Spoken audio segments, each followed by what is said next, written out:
When we start practicing, we always try to achieve something.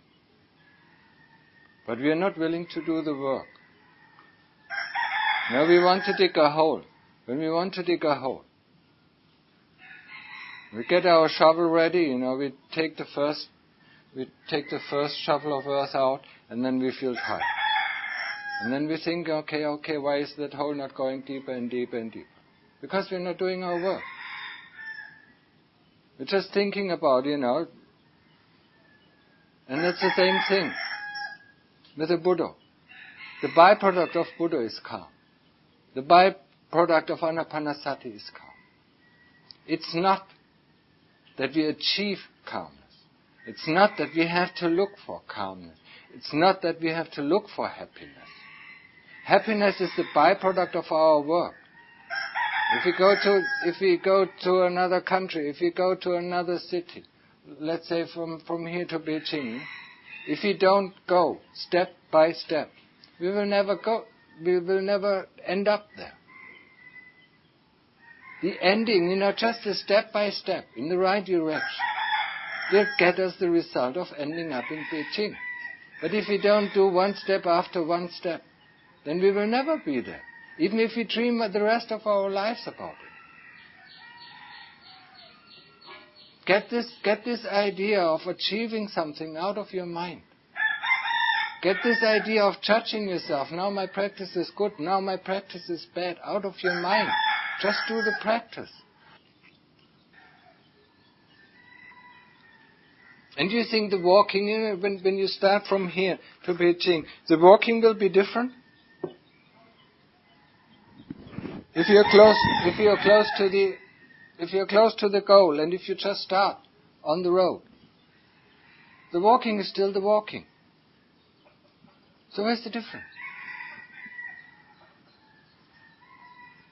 When I started 18 years ago with my practice, and I just do the same thing now.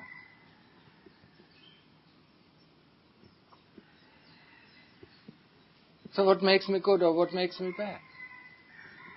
Maybe I have passed a few cities that you haven't passed. When I pass the city, I know what city I passed. So I know that I'm on the right track. But that's the only thing. The walking is still the same.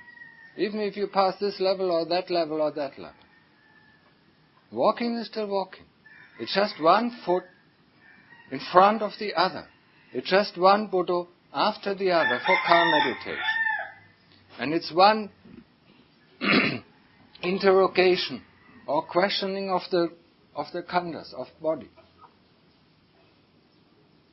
We do it all the time. When we do investigation, then we do investigation. When we do samatha, then we do samatha. We do not mix things up. We go step by step until the things come clear, until it becomes clear that we passed that city or we passed that level. But then we still go on the same way. We still go one foot after the other. So who is better and who is worse? What's the use of this kind of judgment? I don't need to do this. All what we need to do is one step after the other. Be it the step of samatha or be it the step of vipassana, of investigation.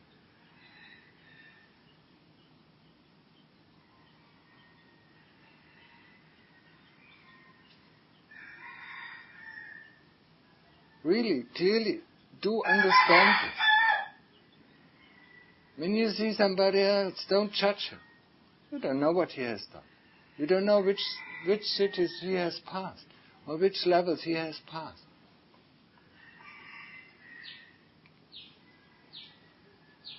Just worry about your own self. Have I done now a step or have I gone 2 steps backward? The Lord Buddha teaches us one who doesn't make a step forward makes 2 steps backwards. That is the only thing that we should be concerned about. Have I my Buddha? Have I lost my Buddha? When I lost my Buddha, just bring it back.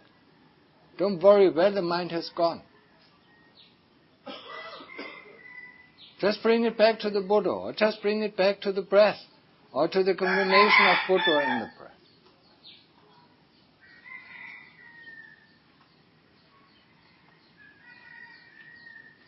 That's all what we need to do. When we do investigation, then we just investigate. Then we take the body apart. If we do it one time or 10 times or 1,000 times or 1,000,000 times, it doesn't matter. We just take the body apart until the moment we understand it. We completely understand it. And we do the samatha until the moment that we completely get calm. Because the nature of the heart is calmness. So we cannot achieve this calmness by our mind. Just get rid of this idea that you can achieve anything. The true nature of the mind is the knowing nature of the mind. It's the calm state of the mind. It's the happiness. And when you're free, it's a supernatural happiness that excels all other happinesses that exist in this world. That is the true nature of the citta. But if you don't go towards the citta, we will never find it. If you always go away from the citta, if you always let the mind run out, if you always let the citta run out, thinking about this or thinking about that, contacting this or contacting that, judging this or judging that, commenting this or commenting this, then we waste our time. Think of this time you have here as a precious time. Where in the world will you get this kind of environment where nobody bothers you? You're just bothered by yourself, constantly bothered by yourself, by your thoughts, by your memories, by your future, by your past. By thinking about this, by commenting, looking at other people. That's the biggest mistake we do, as monks and as practitioners. We judge other monks for what they are, or what we think they are. We judge ourselves for what we think we are. We are always good, and everybody else around us is bad. Doesn't he do his practice correctly? He doesn't do this, or why does he behave like this? Keep your eyes on yourself, and look at yourself, what you're doing. There's a lot, and I told you, if you have been born as a human being, you have a big share of greed and hate within your heart. Now, however much it is, maybe it's more hate and maybe it's more greed. But you still have it to the fullest amount. So, if we have greed and hate, then we have bad and good. Now, just don't look at the other people how bad they are. Just look at yourself how bad you are. And when you see how bad you are, then just correct it within yourself. Don't even try to correct it in other people. We are not here to correct other people. We are here to correct ourselves. To remove the stains from our heart so that our heart can shine. This is the purpose of practice. Removing the stain. When you're in a house and all your windows are clogged with dirt, you don't see any sun. You can tell the other person that you see that has dirty windows that his windows are dirty. That person knows it for himself.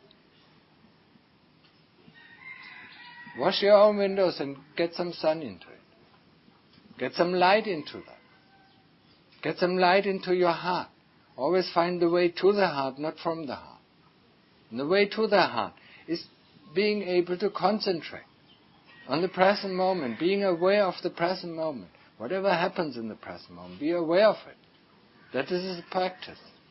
That's when we actually can call ourselves alive. Otherwise we are just dead vegetables. Falling under the laws of karma. We just act in the ways of karma. If we're not aware of this very moment, we just act in the ways of our old karma. And if we act in the ways of our old karma, this old karma will be fostered and fostered and fostered. But if we act against, or if we decide not to act like this, then we will act in a new way. A new karma is made. A new track is open. Understand this clearly. If we are not aware, and Dhamma Mahabodha says it very often, If we don't have sati, then we act in the way of karma. Then we are most likely to do bad things. The moment we have sati, that means the moment we have mindfulness, the kilesas have no power over us. That means actually when we can decide to go in the right direction or go in the wrong direction. We have the ability to decide. When we are not mindful, we don't have the ability to decide. We are just acting on our karma. It's just like a big crushing ball, that runs against us. If we decide to step away, then this crushing ball goes beside us. If we are unwilling to step aside, then this crushing ball just crushes us. That is your choice every second, every moment. Do you want to be in charge of your life, or do you want to be in charge, or do you want to let the karma be in charge of your life? And when you let the karma be in charge of your life, then you know where the way is. The ball always rolls down the hill, never rolls up the hill. So the only choice we have, we are going down. We don't have the choice of going up. Remember this clearly. When the Lord Buddha described it, when you don't make a step forward, you make 2 steps backwards. And just the same thing. Be mindful, be aware. Be aware of what you're doing and be aware that every second you have the choice of doing something good or doing something bad. Of going against the grains of karma or going with the grains of karma. If it's good karma, if it's some sort of good karma, and we can create good karma, that means generosity, respect and gratitude, or keeping within the frames of the sila, then we should go on doing this. But if it's something that is against us, then we should stop it. And this is not something that we just determine once a day, or once a month, or once a year. It's something that we have to determine every second. Every second. If we are sitting or if we are walking, we have to decide it every second that we want to be mindful. Every second that we want to be aware of what is going on right now. And if we see that our mind has gone off the track, then just grab it at its tail and put it back. Don't argue with the mind. Arguing with the mind or judging the mind, this is just the way of the kilesas. That's how they keep us. They think we are good, or they think we are bad, or they think this or they think that.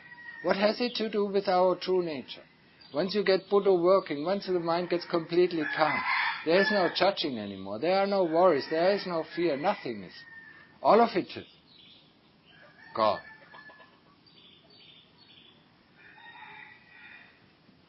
There's just this amazing sphere of phenomena arising and ceasing. That's Upachara Samadhi. Or everything disappears. That is called Appana Samadhi. So what hinders us to go there?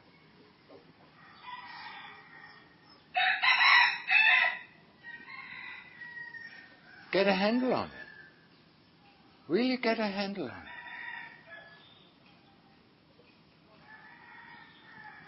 Don't fight against the wrong thing. Fight against the thing that takes your attention away from the Buddha, or takes away the attention from your investigation. You have to fight against this. You have to battle the right thing. Otherwise it just wears you out. Each battle that is under the power of avijja just wears you out. And you think, in the end you think you have done a lot of work. Huh? But you haven't accomplished anything. The only thing that you have accomplished is all your energy is gone and that you need to sleep. Fine. Now see for yourself, what is the kilesas? What is the power of avijja? And what is the Dhamma? The Dhamma in the beginning, maybe in the first 5 seconds when we sit down or when we are on our walking path. This is the Dhamma that determines us to go and do some practice. And 5 seconds later, the other power comes in and says, now it's enough, or now it's too difficult, or I'm not good at this, or it's too hot, or it's too cold, or maybe it's not the right time, or maybe it's not the right place, or maybe it's not the right teacher, or this or that or that. And then all the light has disappeared, and the darkness is ruling us again.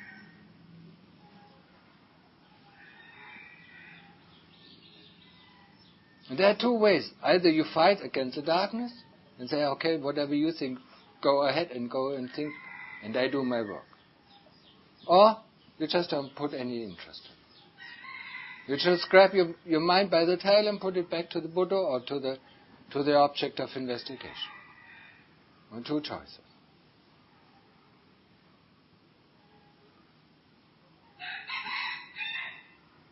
Think about, what is it? What you always call yourself? What is it? What is it made of? If you don't understand it, whatever you think you are, put into one of the 5 groups. The 5 khandhas, the 5 groups that makes us, that makes myself. Well, put it. This is the body. When you look in the mirror, it's a body. When you feel the body, or when you look at your body, it's a body. When you have feeling, it's feeling. When you have memories, it's memories. When you have association, it's associations. When it's thinking, it's thinking. When it's consciousness, it's consciousness. And what else is there? Nothing. Well, let me know what else is there. Everything else that we are battling with are just words, are symbols. That point to something, to one or the other group.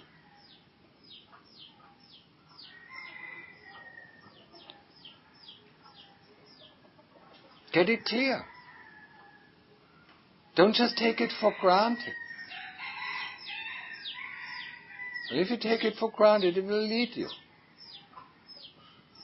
It will lead you just the way. Until now.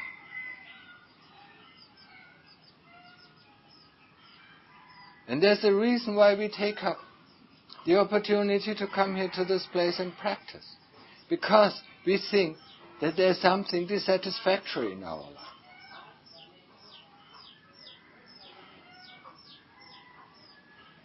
Or this thing cannot be everything.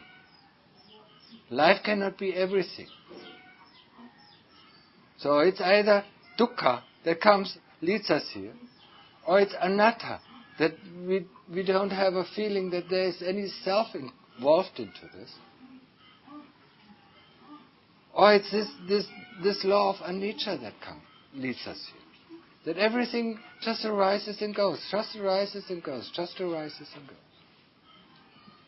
But most of us are led here by dukkha, by dissatisfaction, by discomfort. They want something. They want the mind to be calm, or they want to be able to concentrate the mind, to find some happiness. But the nature of the citta is happiness, is calmness, is peacefulness. Everything else, that makes us unhappy is the power of avijja. Nothing else. So we have to battle this.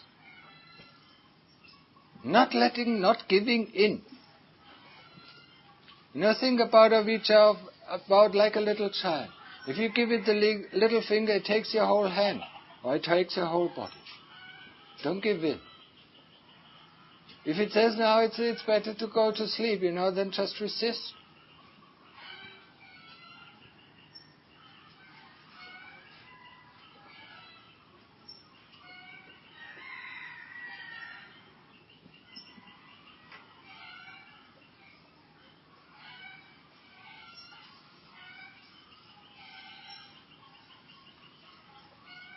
Go and stop thinking and just experience for a while.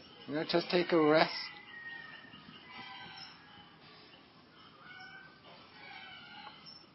Stop the mind engine for a while and see what is left. And this will amaze you the first time when you experience the first time.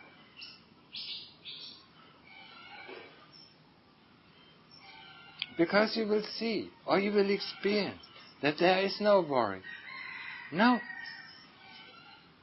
There is no fear. How can fear come up? It can only come up by thought. Worries can only come up by thought. So if we are beyond thoughts, where should the worry come from? Where should the fear come from? It cannot rise.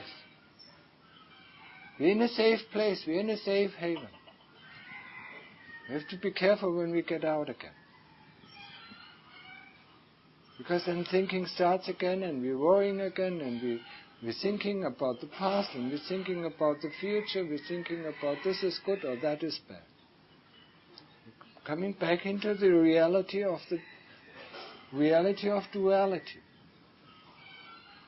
And duality has, if there is good, then there must be bad. If there is heaven, then there must be hell. That is called duality. If there is an observer, there must be an object observed.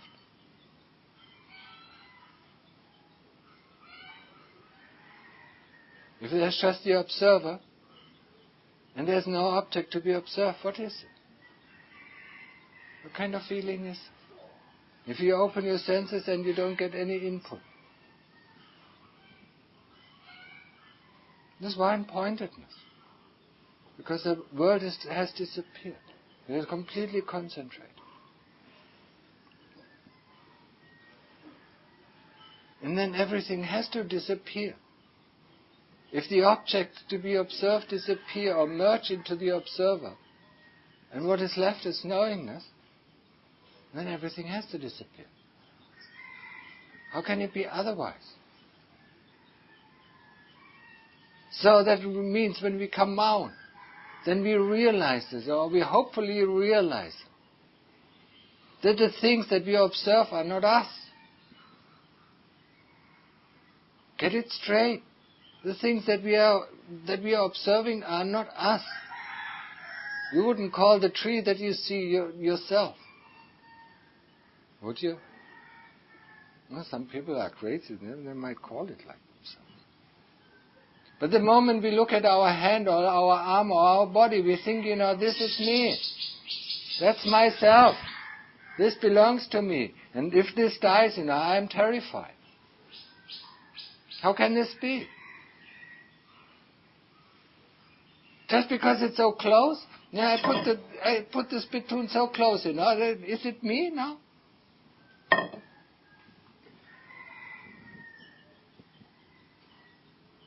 I have the same ability about the body than about the spittoon. I can take it, I take it to here and take it to there. I can lift it up and put it down. I can do the same thing with this body. So what gives us the idea that this body is me and this is mine? And that it belongs to us? What gives us? If we can observe it, then who is the observer, Ask yourself, who is this one who observes all these things? Who sees all these things? Who sees the body? Who observes the body? Who sees the feelings? Who observes the feelings? Who knows about the feeling? The body doesn't know anything about itself. Feeling doesn't know anything about itself. Memory doesn't know anything. It doesn't even know it's a memory. A thought doesn't even know it's a thought. Well, who knows that it's a thought? Who knows that's a memory? Who knows that's a feeling? Who knows that this is a body? What? Well, retract to this. Who knows?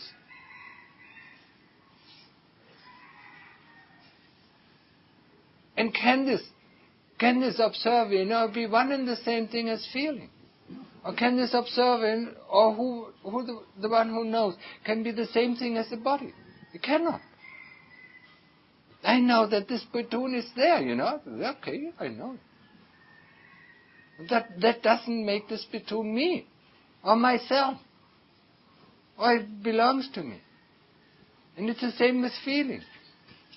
We know that there are pleasant feelings or unpleasant feelings. So, who is the one who knows about this pleasant feeling? Am I this feeling, or am I just observing this feeling? We are so taken up, like watching a movie. Are we so taken up by the story of the movie that we forget that we are something else than the movie? When you're in the movie, you're taken up by the story. But you still realize that you're sitting apart from this, what is happening. But we just wait forth and back, just the same way. Now when we close our eyes, we're looking at our inner movie. Observe it very well. You know what is happening. This has nothing to do with you. This is not myself. The Lord Buddha teaches us. This is not me. This is not myself. That doesn't belong to me.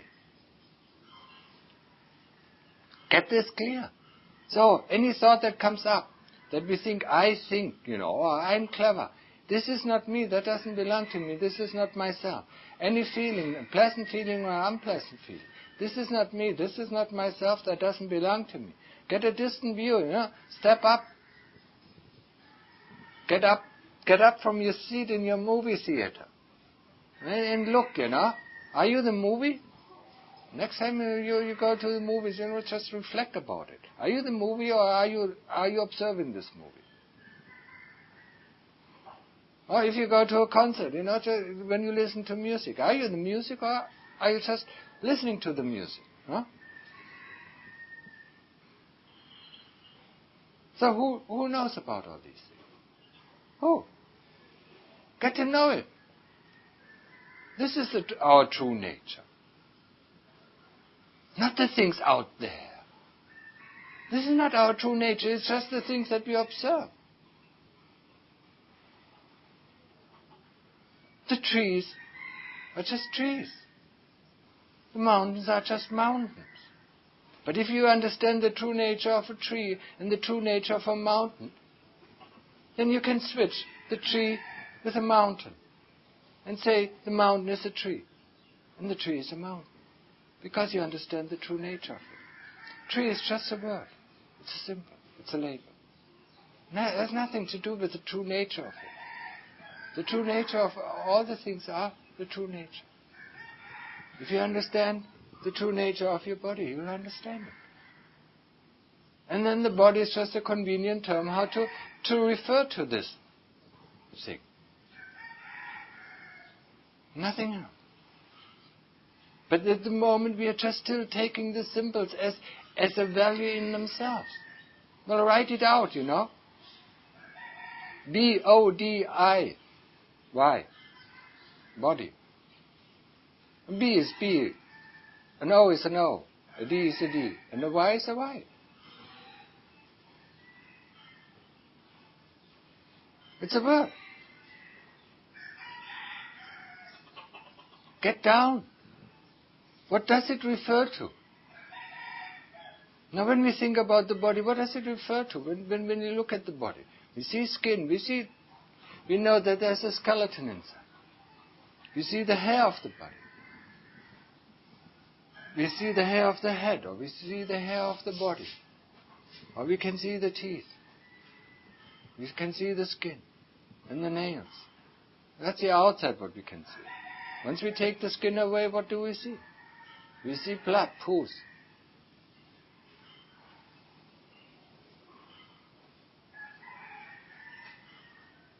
What do you want to see?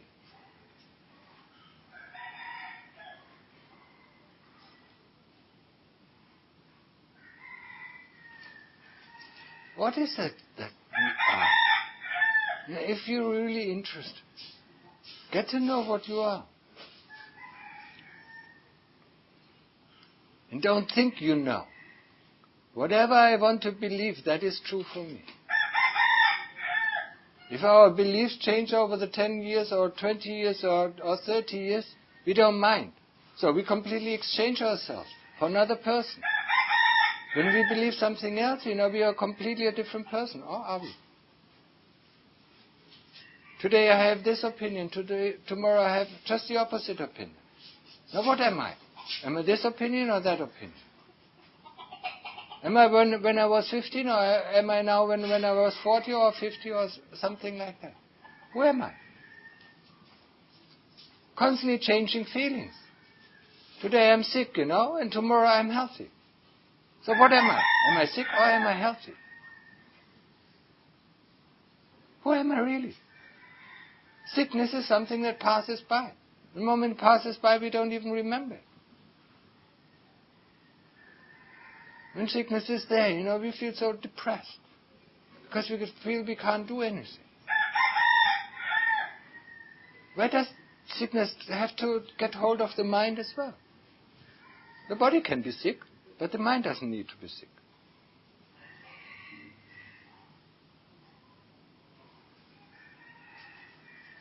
Get to know these things. Huh? Don't try to live constantly in a dream. And that's what we do. We live in a dream. That's why we like to watch movies, or hear stories, or listen to music. Wanting to live in a dream.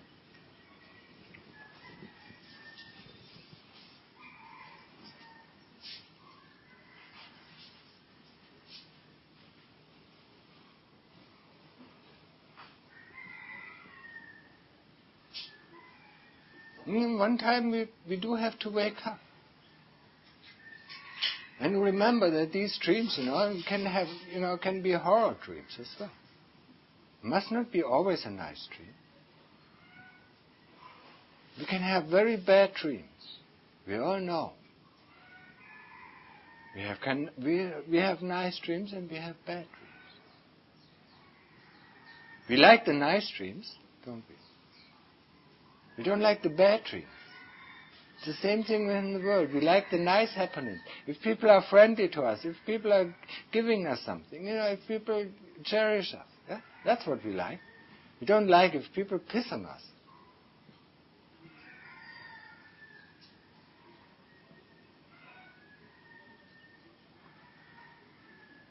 Get down, get to know yourself. Get to know who is the one who knows about all these things.